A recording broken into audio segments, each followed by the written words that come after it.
welcome back to my channel. I have another pen review for you guys today. I'm going to try and do a pen review each week. Hopefully I have enough pens to be able to do that. I mean, hopefully more pens will come out, so that will still work out. So my aim is to do a pen review for you guys each week, hopefully on a Thursday. However, the one that I did just do, which was the Sailor Shikiori brush pens, I'll leave a little clickable icon for you guys to check it out. I did post that on Friday just because I completely forgot to post it on Thursday, if I'm honest with you. Today I am going to be reviewing these. These are the Zebra Mildliner brush pens. So Zebra did have some Mildliners that were like a highlighter, and then they brought out these brush pens. Basically, the lovely people at Cult Pens sent me the whole set of these to try out. This isn't a sponsored video at all. I've just decided to do a review video because I know review videos are massively helpful. They're something that I watched, especially right at the beginning of my calligraphy journey, just to know what pens were good and what were bad and what the colours look like. So I just wanted to bring you a little review video. I have used these a lot, and spoiler alert, I really like them. However, you don't know what they look like in terms of colour, so hopefully you'll keep on watching and you don't just stop because I've said they're good. So these are a double-ended pen. At one end is a fine tip pen, which isn't flexible at all. And then at the other end, we have a brush tip, which is a relatively big brush tip, but I will go more into how the brush tip feels when we get into the video. So on the front here, it says that it's mild ink, which I think basically means pastel. So as you can see from all of the colours, they do look quite pastel-y, and I think that's just the aesthetic that they've gone for, which is really lovely because I do love pastel colours. But for example, this one, so this one is dark blue, which obviously doesn't really look like a dark blue. So they are quite light colours, but I absolutely love that because it means they're really good for shading. I will stop rambling about these beautiful colours now. So let's jump in and see what they're like. I'll show you what the brush tip's like and the fine tip, and then I'll do a whole swatch test of all of these colours too. Okay, let's do this. So I've got all the Zebra Mildliner brush pens here. I put them in a nice little rainbow, which was quite satisfying to create. I'm going to be using my trusty Rhodia dot pad for this video just because I know it's super smooth and it won't damage the pens. Like I said, I've already used these pens quite a lot, so what I'll do is I'll chat through what the nibs feel like and I'll show you how they work for lettering, and then after that I will do a swatch test so you can see all of these beautiful colours in one place. I'm just going to use this colour, which is the dark blue. So you can see what colour the pens are here. So it just says dark blue. And then, as I said earlier, it says on the front, Zebra Mildliner brush, mild ink. And then this is the brush tip at this end, and this is the super fine tip. So let's start with the brush tip. So as we can see, it is quite a big nib. Generally, big nib pens do tend to be a little bit harder to use. However, this pen is different. So let me just write a word. Brush.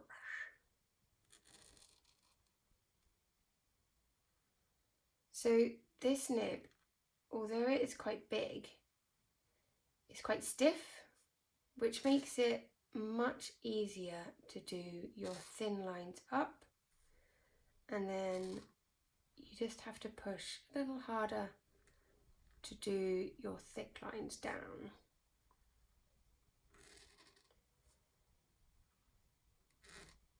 So what I might do actually is just change the angle of the camera, and then you can see how this nib is flexing. Let's see what the nib looks like close up like this.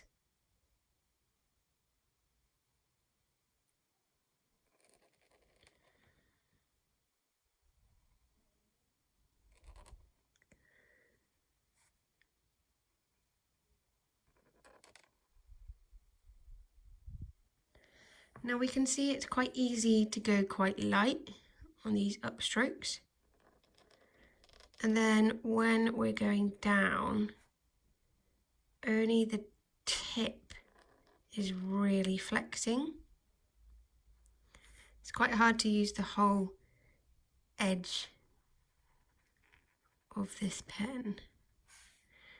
So can you see I'm pushing quite hard there and it's not flexing too much. You'll have some nibs that will flex completely and they'll use the whole side of this brush. However, for this one, that's quite stiff. I wouldn't want to push any harder than that. So that's what makes this pen a little bit different compared to other big brush pens. Having this stiff nib just makes it a lot easier to create these thin upstrokes. You'll find that you have a lot more control, and then it's easier to get this nice overturn and curve on any of your letters. One thing to bear in mind with these pens is because the ink is mild ink, so it's like a pastel ink in a way, it does mean that when you connect your letters, you can see these joins here, especially when it dries.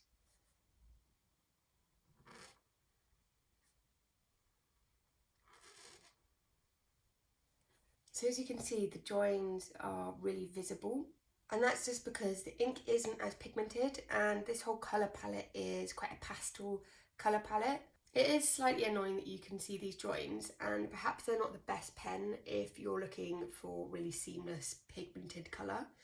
However, I do absolutely love this colour palette, and when I do a swatch test for you, you'll see why.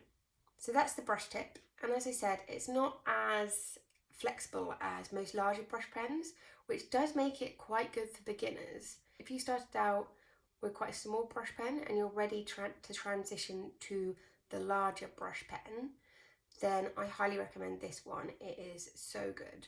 Let's have a look at this ultrafine tip. So what I do like is that you can clip this lid onto the end of the other cap, which is really useful because I tend to lose lids all the time.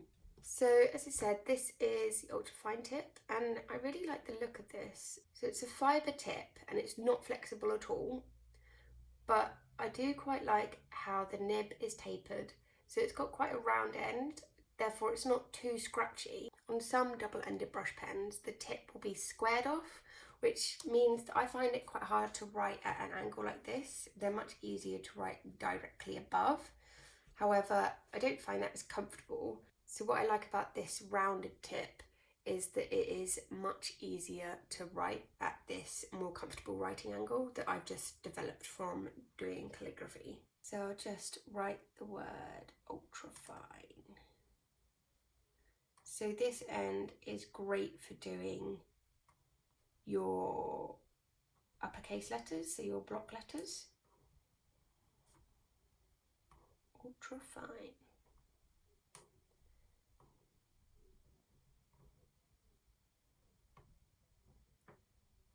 So one thing I have noticed with this bullet tip is, again, similarly to where the joins happen with these letters. So here we can see some little blobs here towards the end of all the letters.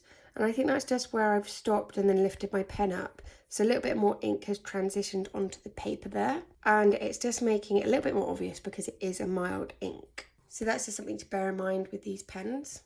If I were to write in cursive,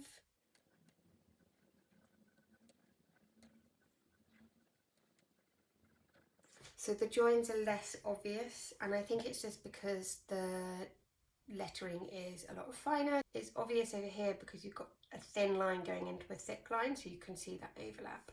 Whereas here, I think it transitions a little bit better. I'm still getting the slight blobs at the end of the letters and at the beginning. However, this nib is so smooth to write with. I really like the thickness of this nib as well. I think it complements the brush tip. So you've got relatively thick brush tip and it matches quite well to the thin upstrokes. The one downside to this being mild ink is that sometimes if my lines are a little bit wobbly, I do like to go in and touch them up with the thin end, and I tend to do that with quite a few of my dual-ended brush pens. But as you can see, where I've gone to touch it up, then the ink is now much darker. So that is something you can't really do with these pens. You can't go in and touch up your lettering afterwards. Okay, let's do a little swatch test. As I absolutely love writing with these brush tips, and I want to show you what the colour is when you're using the brush tip, I'm going to write all the names using this end. Let's see how pretty all these colours are.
So that's all the colours, and there are some really lovely standout colours that I absolutely love personally.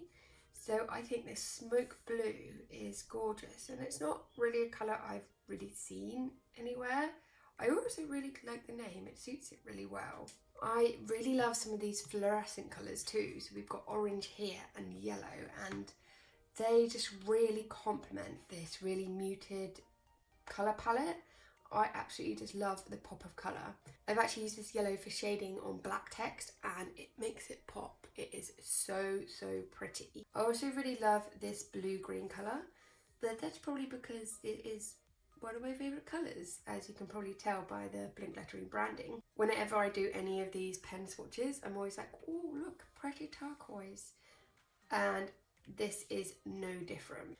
One thing I thought I should point out actually is on the lighter colours, so on the pinks and these blues here and the fluorescent colours and even this green, the join where the strokes overlap isn't actually obvious at all. Let me just show you with this pink one. So can you see, well you can't actually because you can't see it. So actually on the lighter colours the join doesn't happen, and to be honest I'm not really hating it on any of the dark colours. I think the dark blue, which is the one that I used right at the beginning, is the most obvious, whereas even on this magenta, it's not as obvious at all. I absolutely love this grey as well. That is a really good grey for doing any shading on any dark letters. I have to say, I don't think I've used this smoke blue yet, and I'm really loving it. I think I'm going to have to use that one way more often. So one of the colours that I was a little bit confused by is this red. And actually, if I get the pen for you, I don't know if you can tell on camera, but to me, that looks pink. And when I looked at the barrel and it said red, I was a little bit confused by that. I have to say it has come out a bit more reddy on paper. However, if I had this pen in my pen pot and I was looking for a red pen, I wouldn't necessarily go to grab this. This looks a bit more like a deep kind of salmon colour to me. However, I do quite like how it came out on paper. Oh, and actually it does match quite well. I was wondering if it wasn't a great representation, but it does match quite well. For the orange and the yellow one, you can't really tell that they're fluorescent by the lid, but you can by the nib.